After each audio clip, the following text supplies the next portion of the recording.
See you tomorrow for the 2-hour finale, which will be starting at 9 p.m. on Tuesday night.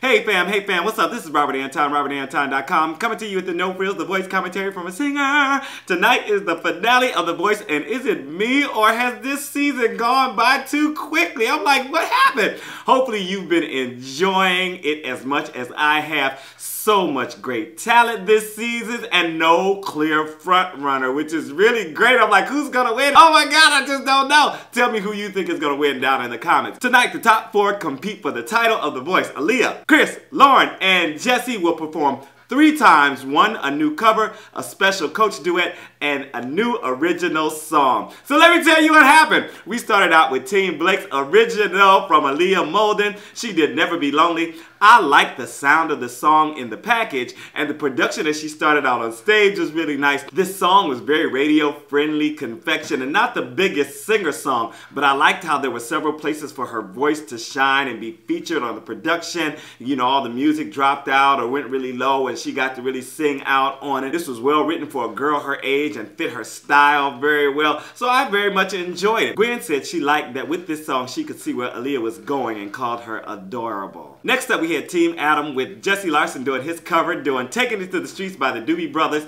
and this strikes me as a good medium between something danceable and something very singable with a lot of melody. Jesse had a great tone on the song. He was glowing and smiling through those high notes. He was really biting into those riffs when he came off the mic stand and went into the pit for like a guitar solo.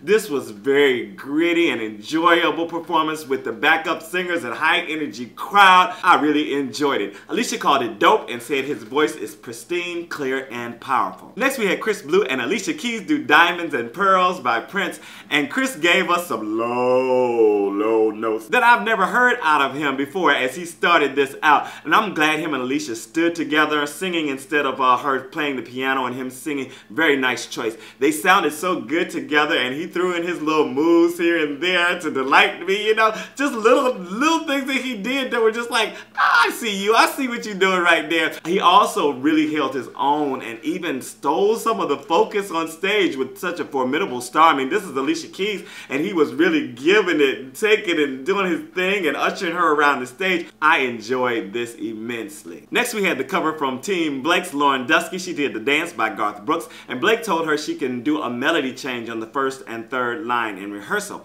So I love those chandeliers above the stairs, and Lauren in her sparkly attire looks beautiful, perfect. Her voice was sublimely engaging on this tune, and she stood there and told the story. I found myself waiting for something to happen though. I mean, one page she came off the mic and she walked down stage, and I thought she was gonna like rip into some notes or something or really get, you know, all this going on, and it didn't happen. So the performance didn't really have any arc or spark for me. Did it for you? Let me know down in the comments.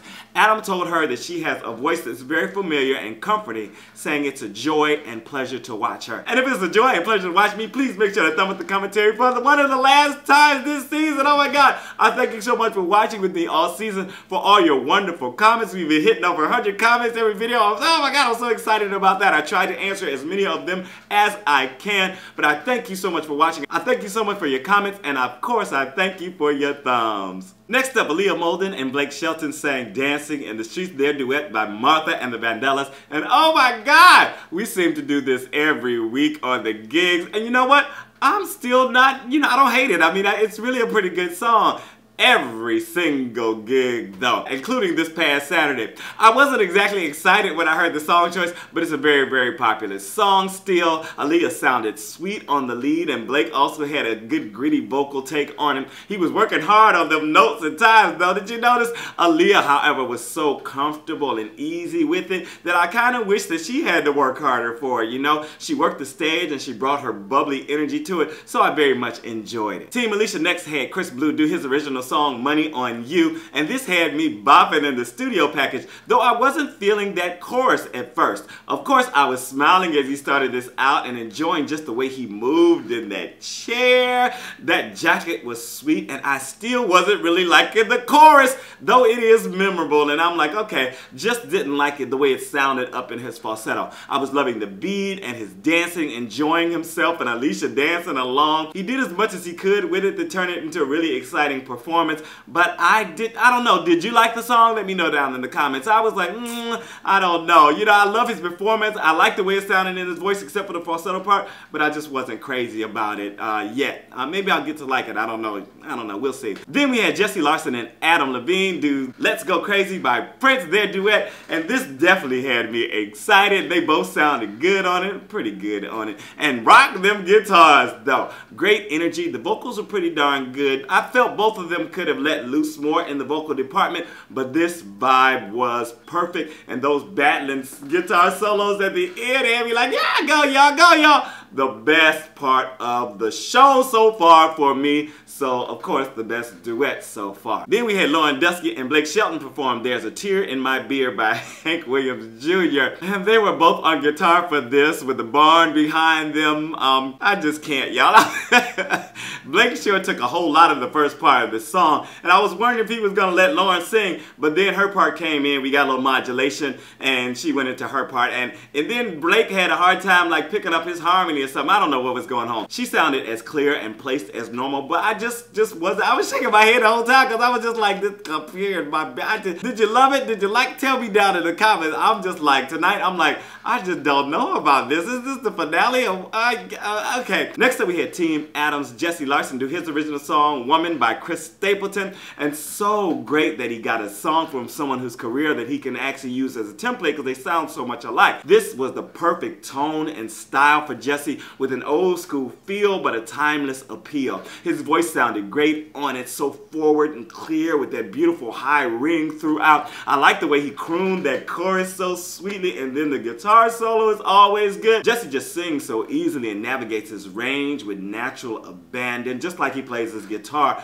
The best original for me so far. Aaliyah Molden did her cover for Team Blake, Signed, Sealed, Delivered by Stevie Wonder. Signed, Sealed, Delivered, oh yeah! This is another one that I do just about every darn week on the gigs, and she started in the pit with always great energy. Her vocals sounded very youthful, but not in a bad way on this song. I just wanted a little more meat out of it, a depth that she just doesn't have yet. What she lacks in depth, though, she makes up for in spark and energy. I like that they didn't change the lyrics. They did Broken Man over and over every time she had to sing it, and the sax solo was a nice touch. Then her hype in the crowd was really cute. No big moment in this, but it was just a lot of fun, and I really enjoyed it. And Team Blake's original from Lauren Dusky was Deja Vu. She wrote it herself, and I'm glad she got to sing something that she wrote so we could really see her emote those lyrics that are very deep and personal to her. She's so good with the emotion and poise and vocal perfection, but it wasn't as perfect as it could have been tonight. I was just waiting for some spark, and there was a nice edge the way she sang the lyrics,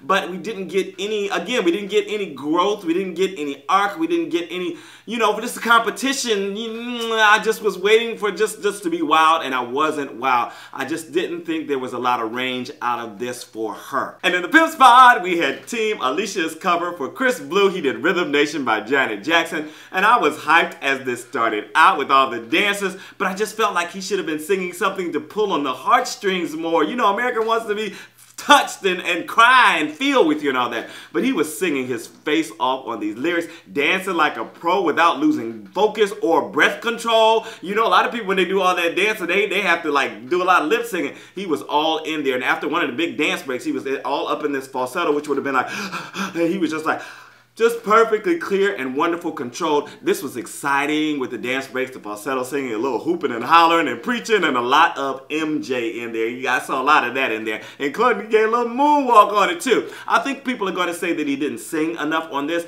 but I could watch and listen to this again and again. He's really a star. And that's it for the commentary. Who are you voting for the winner of Season 12, The Voice? Let me know down in the comments. See you tomorrow for the 2-hour finale, which will be starting at 9 p.m. on Tuesday night. So, this is Robert Anton, RobertAnton.com with The Voice commentary. I will see you tomorrow night.